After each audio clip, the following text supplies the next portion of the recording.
Jim Blackwood. I was one of the founder members and stayed with the club for 5, 6 years, I think, altogether. And then occupation, you know, I became less involved, was too prone to injury, shall we say, and was not convenient with working, going in with black eyes and torn lugs, so I had to sort of step back a bit.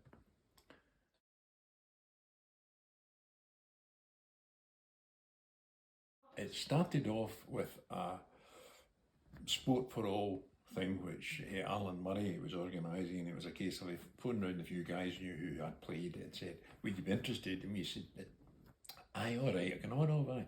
Give us warning so we can get trained." So 4 days before the game, we're on Saturday, and it was a bounce game. First 10 minutes was wonderful. After that, we had, sort of 70 minutes of pure hell, agony, not fit. Afterwards in the pub, 4 pints, we must do this again. And that's what really started it. And then as we went further into it, it became more and more formal. And the other guys really, took it up and did all the admin. I was like a figurehead, I suppose, because of, the way I travelled about, met a lot of people, and was available to go and meet people. And that's how, and it took legs from there, and we all just mucked in and did our thing, and we enjoyed playing. Social side was good as well, and as it went on, it was nice to involve the kids for the school, bringing in other people who had left school, were still interested, came along, and we tried to get as many people involved as we could, and we had fun, and thankfully it's going on, and it got to be very good. It's had ups and downs, but it's still there, and it's nice to see it going on.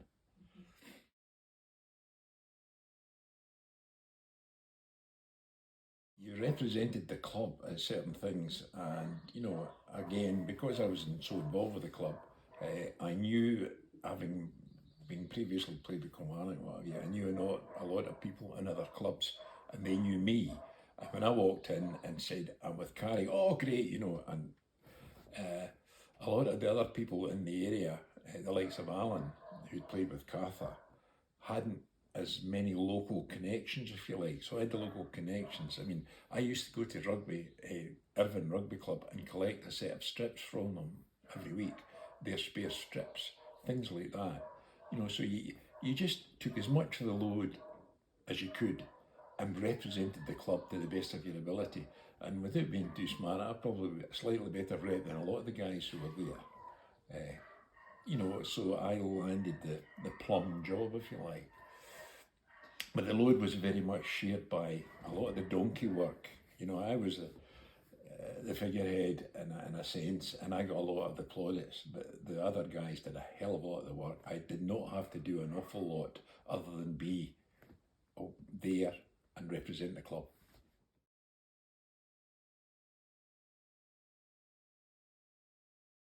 No, I mean, again, it was just a continuation, but we had more. We knew we had a game every week, which we initially we were maybe Wednesday, Thursday. If we got a game, oh, good, right? Who are we playing this week, right? Get the boys organised, go. When it became official and we worked at getting the fixture list sorted, it was much better in the sense that you could say with certainty, "I'm not going to be available for the family this Saturday. I'm playing rugby at." That was the difference. Whereas before, if there was a family occasion come up, like your 21st, you would turn around and say, "Well, sorry boys, I'm not available that week." Whereas once it became a kind of formal thing, you were saying, "Well, we'll need to reorganise that for Sunday because I'm playing rugby on Saturday and I've got to be there." I was one of the second row first team players until we get some more boys in. And at that stage, it was a case of, well, best team's got to go, I'll be to be there. As time went on, you got other guys coming in, and I could step back a bit and see.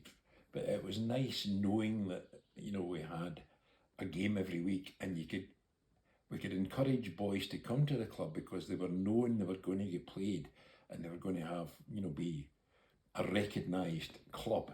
Whereas before, it was a lot of bounce games, and guys were coming along, playing a game, and thinking, I've got a chance to play somewhere else, I'll go there. When we became Carrick Rugby Club, it was a case of, right, you're now a member of Carrick Rugby Club Sunshine, you're ours, you stay with us, you'll get a game every week, and we will work and make it a team and develop it. And you know, that was the good thing about that year.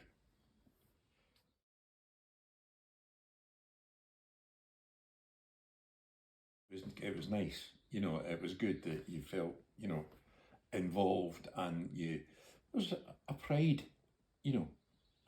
There was, you wanted to play as good a game as you could, but you were also, there was another 14 guys out there, and you had to play the best you could for them. And there was maybe 6 or 7 of us who had played a bit before, and we had the other 7 or 8 young guys, and you spent an awful lot of your time because you maybe weren't as fit as you might have been, and you were done saying, look son, you go over there, I'll join you in a minute. You know, and bringing other players on, that was a really good thing about it. There was a pride in wearing the shirt, but there was also this bringing on other young players, getting them not to run about Egypt's 15 men chasing a ball. You're saying, look, you go across there because the ball's going there. When you go, I'll not make it, but you get there.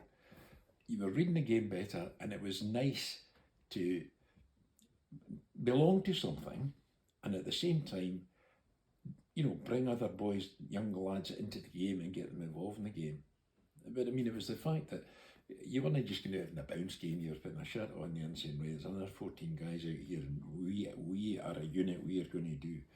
It was nice, you know.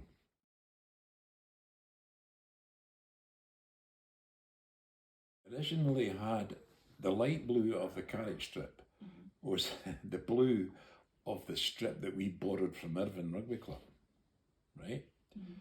And part of as I say, Ewan Kennedy and I went to visit the Marquis of Ailsa, who was a Kennedy, and Ewan was very much a Kennedy, you know, and he can I come along sort of thing. We went along and we discussed the badge with the Marquis, and the colours were talked about then, and I'm saying, well, we have a light blue, and he part of his insignia apparently is dark, and it was decided then that, you know, a stripes would be nice.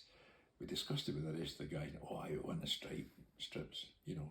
And that's how it came about. But initially, it was Irvine's light blue chain strip that we borrowed became part of the basis of the Carrick one.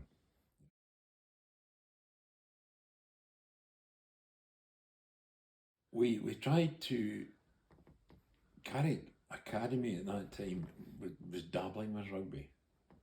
And I mean, we tried to get a lot of the guys who were there and saying, well, look, come on, stay with, you know, Carrick identity. Other people who came from out with the area who were possibly rugby players were saying, well, come along, you know, you're a member of this community, and we wanted to involve the community.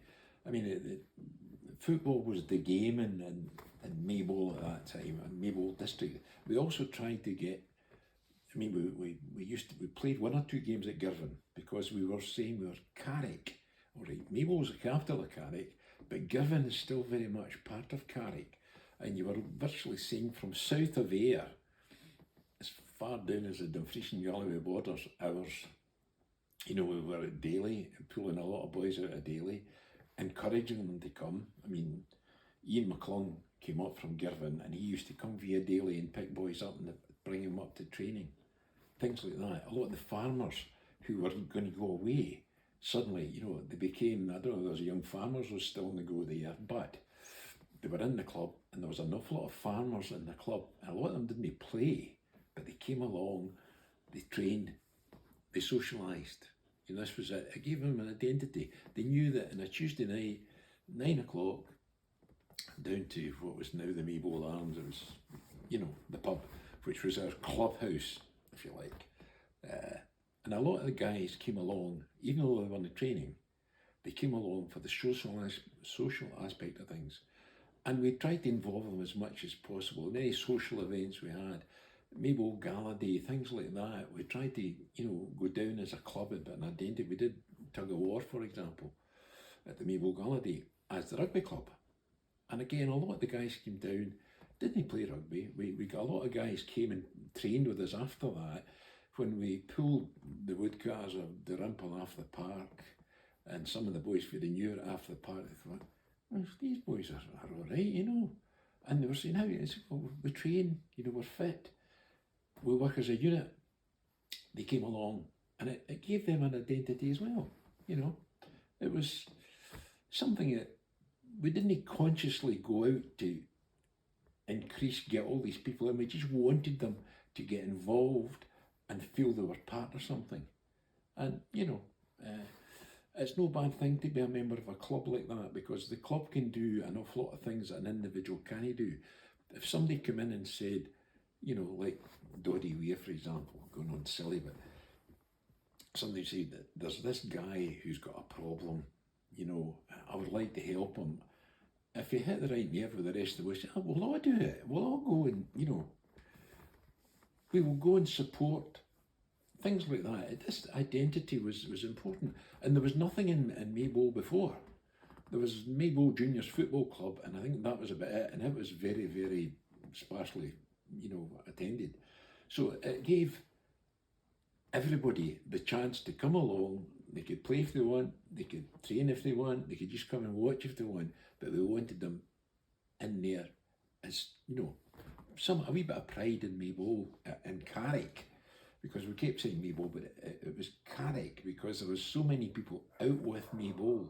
We were based in Maybole simply because that's where the facility was. It would have been nice if we could have had a clubhouse and a pitch somewhere outside in Maybole that people could have gone to, but it couldn't happen because we couldn't afford it. So we used the school, we used the facilities there, and we got everybody in, and it was a community thing. And the fact that the community education department were involved helped us, because they did a lot of spade work, let people know that we were there, what we were doing. And it was, it was nice to be able to bring people in like that, and bring people into the game and encourage them.